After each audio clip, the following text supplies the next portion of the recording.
Magandang hapon po sa inyong lahat. Naririto po sa Ginto, Bulacan. Alam niyo po, napakasaya ko po ngayon. Kasi ipakikilala ko po sa inyo ang aking kapatid, si Amy. Ano po siya, pangatlo sa bunso.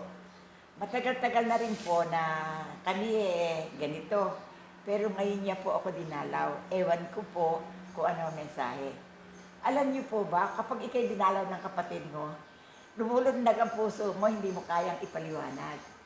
Kaya, hihingin ko po sa Panginoon ang mensahe sa hapon ito. Ito po ang dasal ko bago ako mag-ano na, Ama, kami po ay naririto. Alam ko po na ang lahat ng bagay na nagaganap, ikaw po ang may bigay. Sa pagdating po ng aking kapatid, patay na po kasing lahat ng aking magulang, dalawa. Patay na rin po ang aking asawa.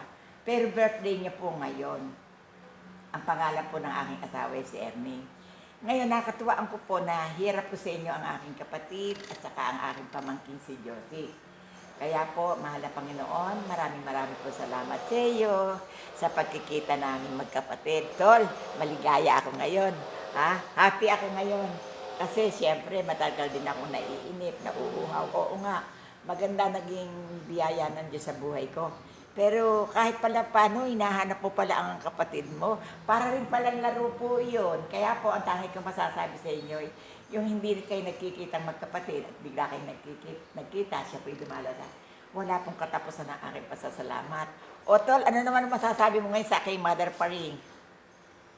Madalang po akong pumunta rito kasi kahit paano na may pamumuhay din ako. Naalala ko rin po ang kapatid ko. Kaya minsan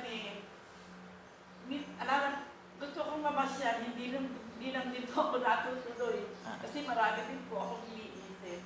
Natutuwa po ako sa kapatid ko at bakit ganyan ang kanyang naging kapalaran na dumating napakagagandang ang tao naman napakaraming nagpupunta rito. Kaya natutuwa din po ako sa kapatid ko. Bakit po siya nagkaganon? Hindi ko po akalain magkaganon to. Dahil kasama po namin na nung araw na kami magkasamang nagtitinda. Nagulat po ako at ngayon ba't binigyan siya ng Panginoon ng ganitong buhay? Kaya po ako'y natutuwa. Kaya gusto ko man po mamasyal dito ng parate, hindi po magawa. Kaya po, natutuwa ako sa kapatid ko. Hindi po siya tumatanda, bumabata pa po Salamat ha. O ikaw naman, Josie, inarap kita ngayon, anak ng kanan day. Ano masasabi mo sa ating mga bilang buhay na nagaganap? Sige, magsalita ka. Natutuwa po ako kasi kahit po ganyan ang kita ko, isa po kami sa tinutulungan. Tsaka po, marami po siyang natutulungan na kahit walang pera o kung ano man po yung sinasabi ng babas.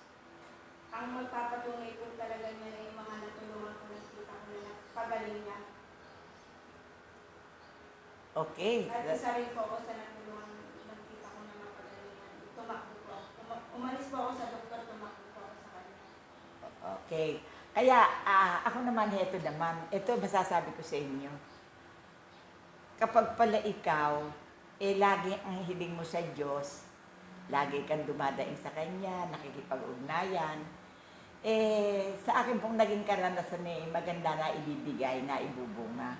Kaya po ngayong hapon ito, naibukahin ko sa inyo na kung kayo po may mga problema, lagi po kayo may yung makikipag-ugnayan sa ating Panginoon. Tandaan niyo po, kapag kayo nakipag-ugnayan, may problema, may kahilingan, magugulantang ka pa po, lagi pong aliwalas ang isip mo, ibinibigay naman dahan-dahan, hindi nga lang po bigla. Kaya po sa hapong ito, ako po ay nagparamdam sa inyo na sana kung ako man ay nakikita nyo laging nangungusap dito sa St. Joseph Chapel, alam nyo ba, kasama ko kayo sa aking dasal na ang nais ko sa inyo kung kayo may makaramdaman, lagi tayong pagbuksan lahat. At ang aking dasal ay hindi para sa akin lang, para sa ating lahat. Kaya sa biyaya ng Diyos, sa hapong ito, dinalaw po ako ng kapatid ko at saka ng aking pamangkin. Wala po katapusan na aking pasasalamat sa Diyos. Sana ang lahat kami tulungan, magwagi, at kung ano man po ang problema niya na dinadala sa araw at oras na ito ng pagdalaw, Sana po, mahal na Panginoon, pawiin mo po at ibigay mo po ang liwanag ng tagumpay sa kanyang buhay. Ito po ang aking pagbati sa inyo sa mga taong sumusubaybay sa akin.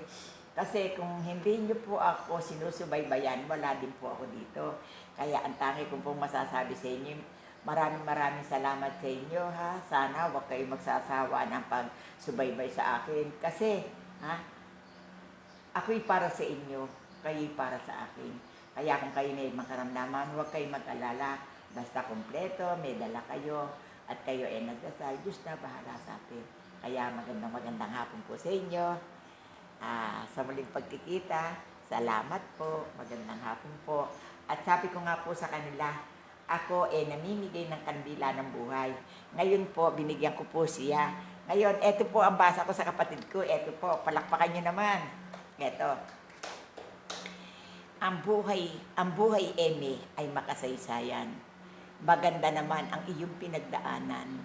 Kaya lang, wala akong masasabi dahil ang lahat ng may pasimula ay may wakas. Kaya ito ay nagwakas sa iyo. Tanggapin mo at ang pasabi naman sa akin ng mahal na Panginoon, maganda naman ang kasaysayang sinapit ng iyong minamahal sa kanyang pagpanaw. Kaya wala rin katapusan ang pasasalamat sa iyo na itagpos mo ang tagumpay at pagmamahal at paglikom sa mga anak na lagi kang umiilaw sa kanila. O, yun ang bigay sa'yo. Kaya itong kandila nito, dinalaw mo ko, sa'yo na yan. O, akin na, Diyos, yun sa'yo. Ito, bigay ko sa'yo. Ito, sa'yo, Josie, ang sabi ganito. Pag-ingatan mo ang iyong katawan. Walang magmamahal sa'yo, kundi ang iyong sariling katawan. Basta ikaw'y may tiwala sa Diyos, laging may pagmamahal. Ang Diyos ay sumasayo, nagbabantay araw-araw. Yun po ang mensahe sa kanya. Kaya nga po, hindi nawawala sa akin. Ito naman po sa akin. Ito po, tingnan nyo nga po. Ang pasabi sa akin ito. Ang palatandaan ng isang taong nabubuhay. Gandahan nyo ang PR. Kung mayroon kayong dapat na tignan, tulungan nyo. At iyan ay may ganti. Ang Diyos ang hahawak sa inyo. Sige po, babay po. Marami po salamat. Thank you, Tol. Thank you. Love you, ha, Josie. Salamat sa mga tao ng mamahal, ha. Muli kayong tutunghay sa aking ginagampanan araw-araw. Salamat sa inyo. Love you. God bless.